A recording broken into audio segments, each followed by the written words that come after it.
5, 4, 3, 2, 1, 0, ignition, liftoff. Hey everybody, I'm Brian Clapp, VP of Content and Engaged Learning at workinsports.com, and this is the Work in Sports Podcast. First Super Bowl Monday in a long time that I'm not hungover, so thanks to that. Quick take before we get into the stat line and before we get into today's fan question.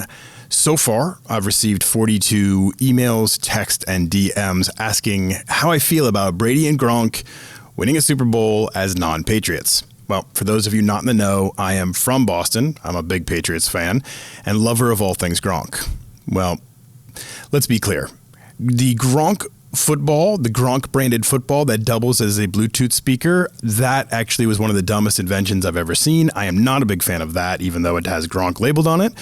It doesn't make any sense to me. You're playing music in your football that you can throw around. So I don't know, you're listening to music and then you go to throw to your buddy and then you can't hear the music anymore. That doesn't really make a lot of sense to me. Why you'd want that functionality or pay for it.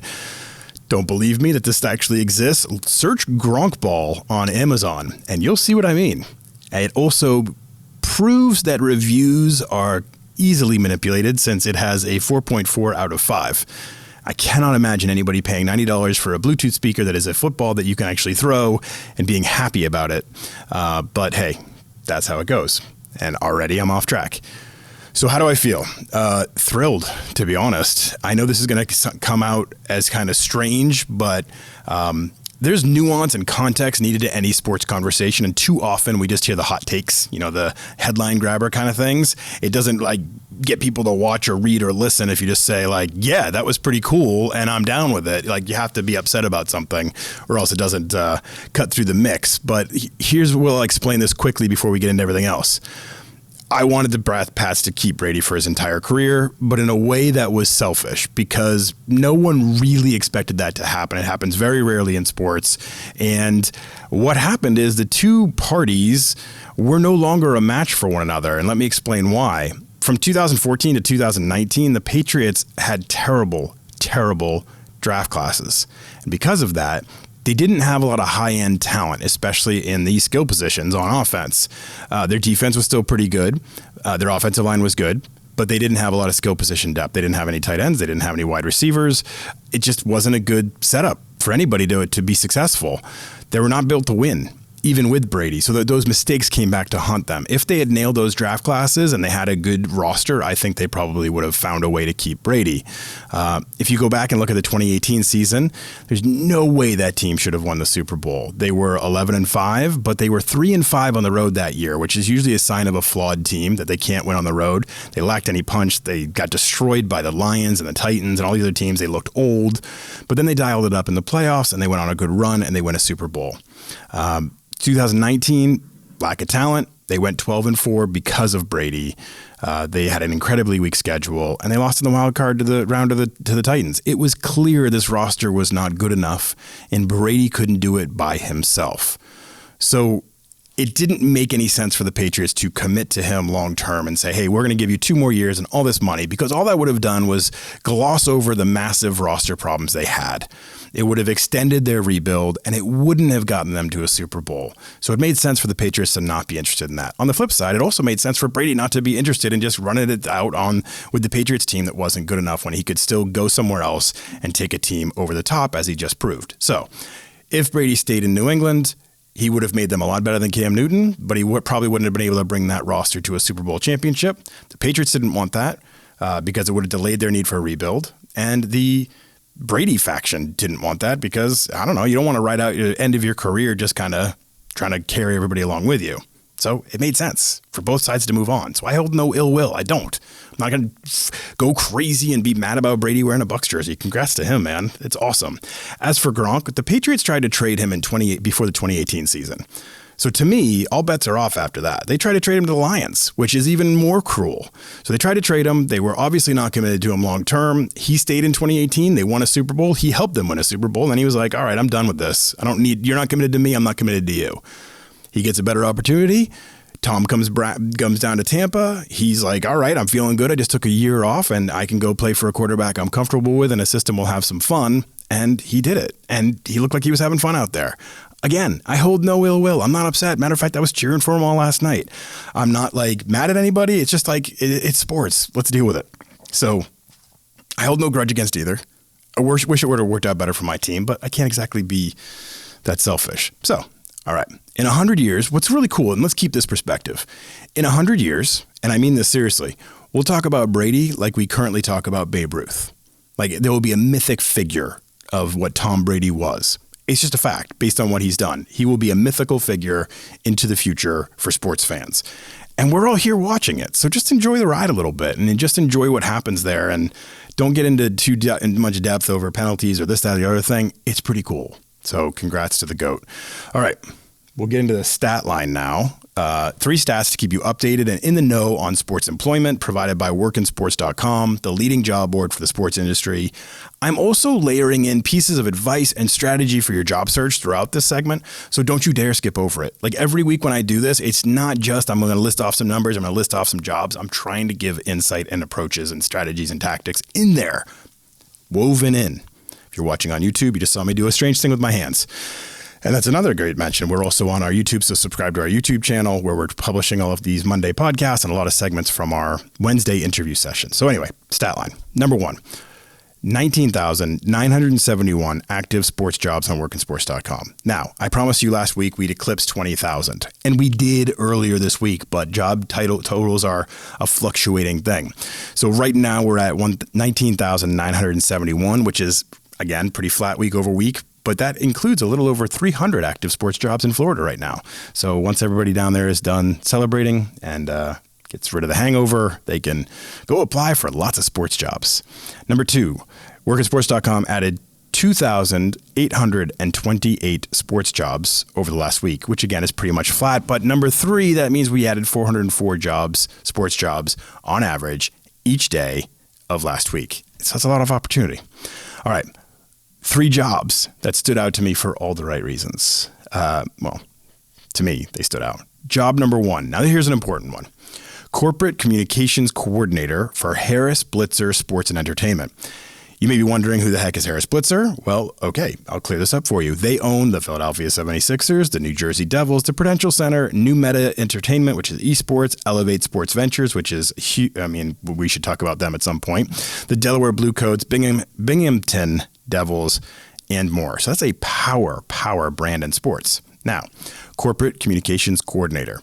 You should know by now. You should be trained from listening to this podcast. You hear that term coordinator, and generally speaking, you should be trained by now to realize that leans towards entry level or towards that side of a career. So I have linked to this job in the show notes of this episode, and I think you should look at it. Here's why. They list the job requirements really well, which explains what you will do as part of this job. Read them. I don't care if you're a college freshman or a 34-year-old accountant who wants to transition into sports. Read these job descriptions, and that's an opportunity, right? You read the job description, it tells you what you kind of do, it tells you what they're looking for in this role, and ask yourself, does this spark a feeling inside of you? Does this make me say, that sounds like it would be awesome? Well, if you're in college and you're getting started in your career and trying to figure out your fit, this is the absolute best way to figure out where you fit. Search for jobs with a coordinator in the title, look through them, see if it sparks something inside of you, okay? As you then go down this job description, they also list 9 qualifications they are looking for, specific things that they want from the person they hire. If you've gone through it and say this job sounds like fun, and you have 6 to 7 of the skills that they want and need, you should be applying. You should be going for this role. So that's a pretty simple process. It doesn't have to be hard. We're not building an algorithm here. Look at job descriptions, see if it makes you say like, wow, that sounds like it could be really cool. And then see if you have the skills that match up. Now, if you're early in your career, let's say you're in college right now and you're looking at job descriptions. So you're one of the students I've spoken to recently at Grand Canyon University or University of Arkansas or University of Florida or some of the schools we've spoken in lately. If you are going through and reading the job descriptions I tell you all to do, if you start to get that feeling like, oh my gosh, that sounds like it would be so cool to do for a career, well, now take those things that are qualifications and make them into your game plan. These are the things I need to learn while I'm in college. Okay, so you're focusing your skills on the direction you want to head. Super important. If you do that, you're ahead of most other people out there. Right there, okay? So if you get those skills, you know the skills that they're demanding, you become a master at them, you have these 9 skills or more before you graduate, keep researching your jobs, figure out your fit changes, how things change over time, you're going to be in a good position. That's a big strategy. It's a simple strategy for success, and you should all be doing it. Okay. Job number 2, brand video content creator at Adidas. Brand video content creator for golf at Adidas. Okay. I am a hound for jobs at big brands. Okay. Especially on the entry level side. I'm being serious. Like a big brand like Adidas, somebody they do a lot of hiring, they have a lot of different departments, they have a lot of room for growth, and that's one of the main reasons I like it. You can grow from within forever. You get in as a brand video content creator, you're big into video creation, you love golf, you've got these skills, right? You start there and you grow and learn. You get trained, you learn the best practices, it can reach your full potential. And before you know it, you may be the CMO. Like there's just so much room for you to continue to grow inside a big brand. It's not like you get tapped out after a while. So sometimes if you're the type of personality that wants to go somewhere and be set for a while, that doesn't want to jump around all over the place, that wants to put down some roots, look for those big brands because the growth is inside there. Again, another job where they very clearly outline demands of the role. So check it out. It's linked into the show notes on our blog, workinsports.com/blog. See if it's a match for your skill sets now or somewhere you want to see yourself. Like I read that, and the first line of requirements that they say for this job: create and develop multimedia, audio and video, content for customer stories, internal company videos, product marketing videos, external digital and social videos. And right there, I'm hooked. I'm like, I'm a content guy. And the idea of creating content for a specific sport in golf for a brand like Adidas and doing it through video channels is just like, that's exciting to me. So right then I'd be saying, all right, what does this big brand say that they want from the people they hire? Oh, they want these skills. They use these tools. They want these things. All right, now I know what I have to do to get there. So just keep setting yourself up with these plans. You got to have a plan for your future. Okay, job number 3. The marketing arm is hiring an assistant account executive in their Dallas or Chicago office. Now, the marketing arm is an agency specializing in entertainment, sports, cause, event, and digital marketing. Now, there's a very specific reason why I brought this job up. Not only is it cool, and again, I'll link to it in the show notes, but it's really because of one line in the job description. One line. They say, under their qualifications, proficient in project management tools. Now, this is, again, training you how to read job descriptions. If you read job descriptions with a curiosity, like your mind is in a curious space, and I hope by now you're starting to do that. I read something like that, proficient in project management tools, and I say to myself, okay, they're clearly telling me a skill that I need, but they weren't super specific. They didn't tell me exactly what project management tools they wanted me to know. But I know I need to know project management tools. And if I'm not familiar with what that means, I would be heading to Google, or I'd be talking to a mentor, or I'd be talking to a professor and saying, hey, I saw this job. They said they wanted somebody proficient in project management tools. What do you think that means? You go to Google, you'll find out right away. But you can talk to people too. Talking to people is cool. That's fun. And if you don't know what they mean, you better find out. Okay, so now the good news is most tools within a vertical are similar. So if you say project management tools, okay, there's multiple different ones, but they're all kind of similar. They're variations and features on a very similar tool set. So if you know one, you'll be able to manage your way through the rest of them. So for example, HubSpot's CRM, their customer retention management program, isn't that different from Salesforce or Microsoft Dynamics. If you know one of them, you're going to be able to figure your way out through the rest of them. There's just different variations and features in them. If you know nonlinear editing on Adobe Premiere Pro, you can pretty easily learn Avid and Final Cut Pro, just some different tools, features, keystrokes, those kind of things. So if you see a job title that interests you and it says something like, hey, we expect you to be proficient in project management tools, I do some research starting now, and I do some tutorials, and I start to read, and I check out ProofHub, or I check out Rally, I check out Jira or Asana or Basecamp. These are all project management tools. And if you start to get familiar in how they work, you watch some videos, you do a tutorial, you get familiar, Learning those tools that are in demand is how you build confidence and industry strength. Now, the next time you see a job from the marketing arm or anybody else that says, hey, our requirement is that we want somebody knowledgeable in project management tools like Jira, you can be like, all right, I know what that is. I've looked at that. I'm comfortable with how this works. I feel like I'm a little more comfortable applying for this job. Whereas before you might have been like, I don't even know what project management tools are or what's out there. It's about building yourself. And that's the knowledge you can often get from looking at job descriptions. I mean, it's not that hard. All right. That's the stat line. On to today's question from Mike S. in Seattle. Hey, Brian, I think you need to have someone on your show from the Seattle Kraken.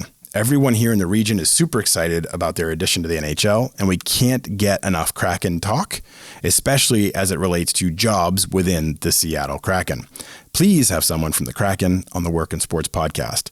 Mike, duly noted. I will try my best to make that happen. On to my question. This is Mike again. I've been struggling some with my resume, and I'm guessing others have too. You talk a lot about having the skills that are in demand for my industry, but how do I display them? Do I just add a skill section to my resume? Does that work? Or is there some other method you suggest for displaying my talents? Thank you. I love the show. Mike, really good question. Okay. And I started to get into this a little bit with the last conversation on your skill set for that marketing arm job, but let's just overarchingly go through it and then we'll get into the details. Skills are a wildly important part of your resume. It's literally how you get noticed for roles. So like I just outlined, okay, the marketing arm says, here's 10 different things we want from this job that we just posted. And they go through their database of resumes and their database of applicants and they say, whose resumes match the skill sets we need. So the point in that is, if you don't have the skills that are in demand or that they're saying that they need, you're not going to stand out in the process. So it's important to have those skills. But let's get into the nuance of your question a little bit, right? Because you have the skills, the ATS sees it, it stands out, the applicant tracking system, okay? It stands out. Or if you're even just a smaller organization and you don't have an ATS, but you're doing keyword searches on resumes, your skills are going to be what stands out, okay? So the nuance of your question is, well, how do I display them on my resume? There are really two ways to do it. One is by far the best. So the first one is contextually. What that means is you've woven the skill that you have into your actual job performance in some role. So you did an internship with somebody, whoever, doesn't matter, the Durham Bulls, for all I care, and you did a social media internship with them. And you learned some tools related to, Facebook advertising, okay? Now you take those tools that you used or the actual results of your campaigns and you integrate them contextually on your resume and you're specifically citing those tools that you used. That's taking your skill that you've developed, that tool that you've used, that skill that you've mastered, and applying it contextually to results. You've done this, you've used it in a work setting, and here were the results of my using it. That is by far the most powerful way to start to get any of your skills out there. If you used Photoshop and you can contextually relate that to a role, you used Photoshop to create social media graphics, to help with PowerPoint campaigns, to do this, to do that. You used it in your role in a business sense, right? Or in a role coordinated sense. That is the most powerful way to be able to display a skill, right?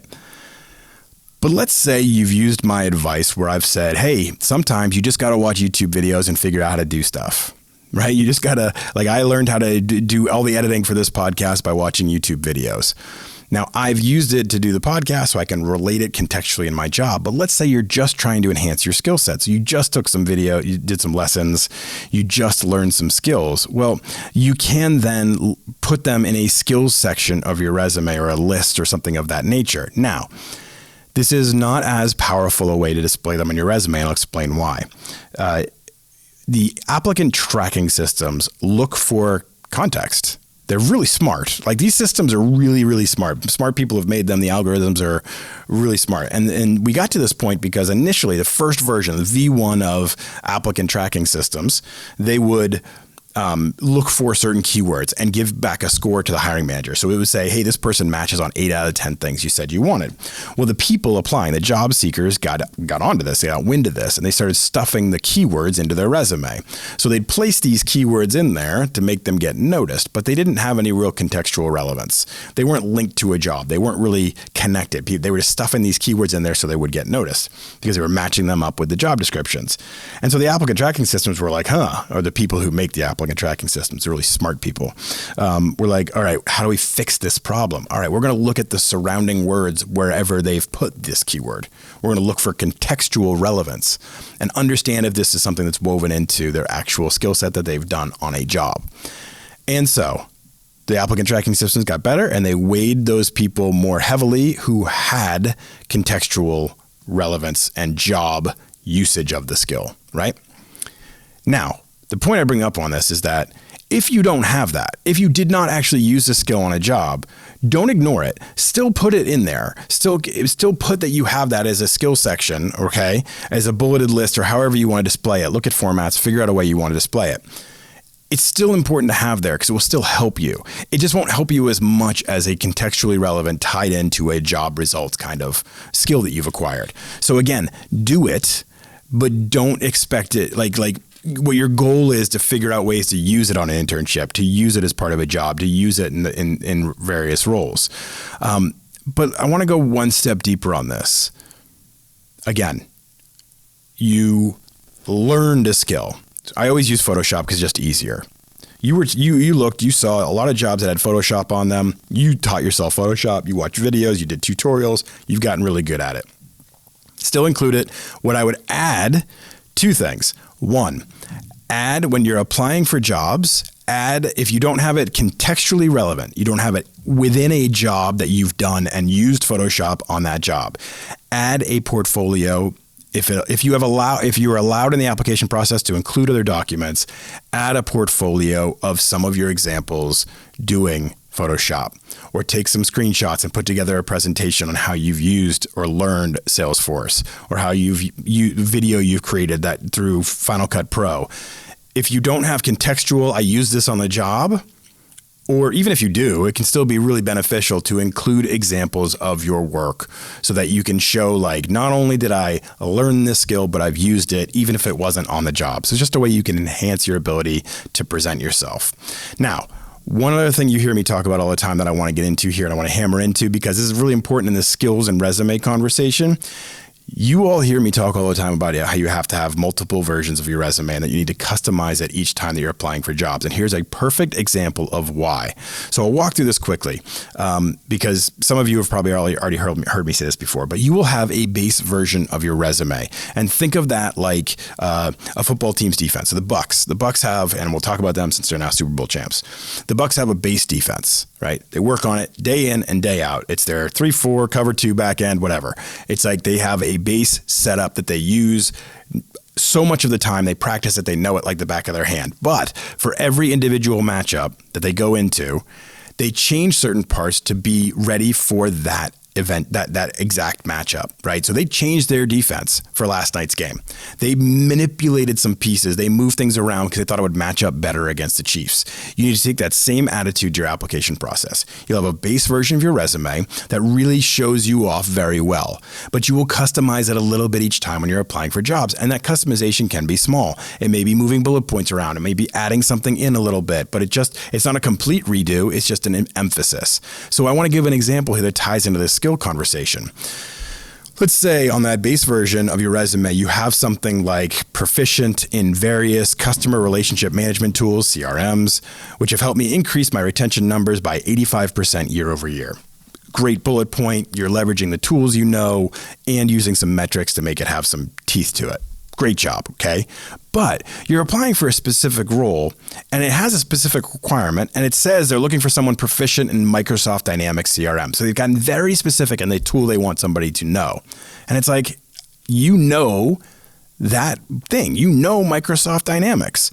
So you want to go that little extra effort to take what your original bullet point was, which was proficient in various customer relationship management tools, proficient in various CRM tools, however you want to word it, and you want to make sure you specify it to say Microsoft Dynamics.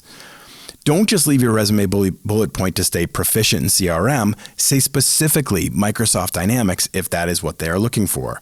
Now, again, I understand why you keep it generic in the base version of your resume. You want to say you have CRM knowledge. But if they get specific, you get specific along with them. Add in that extra layer of connection and skills aligning. If you leave it as it was, sure, you might get noticed. But the fact you have Microsoft Dynamics, that specific tool knowledge, could be that thing that separates you from somebody else. So look for ways when you're applying for a job to take your base resume and make it as specific as possible. Right? Add more specificity into it and move things up that are really stated in their job description. If something is your fourth bullet point and they stress it in the job description, make it your first bullet point for that job, right? Little tweaks like that can make the difference. They're not going to spend a ton of time on your resume. The faster that you can get them to understand that you are a match, the better off you will be. Okay, remember too, one last point. This isn't necessarily related to Mike's question, but remember to use your cover letter as a tool to sell your soft skills, your relational skills, all those things that make you special as a human.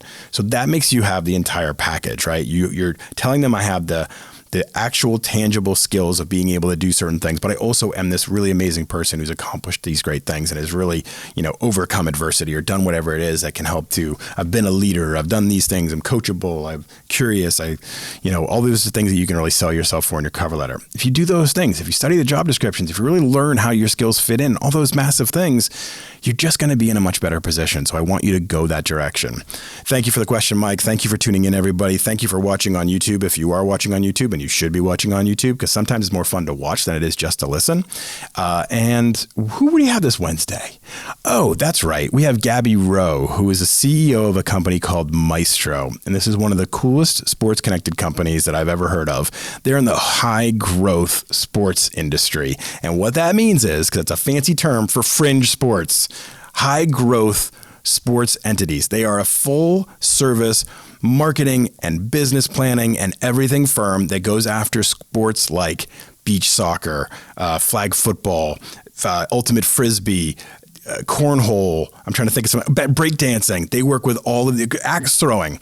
They work with all of those smaller fringe leagues to build them up and build their brand. And it's such an interesting conversation because Gabby is an entrepreneur.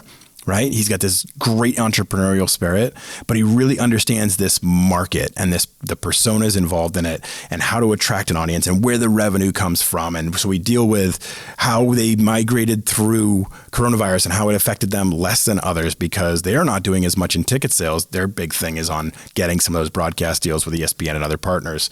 And they could do that. They could fill that content void. So really cool way to look at the industry, a little bit different. So make sure to tune into that one on Wednesday. Please rate and review and subscribe wherever you listen. Start watching us more on YouTube. Get into our YouTube channel.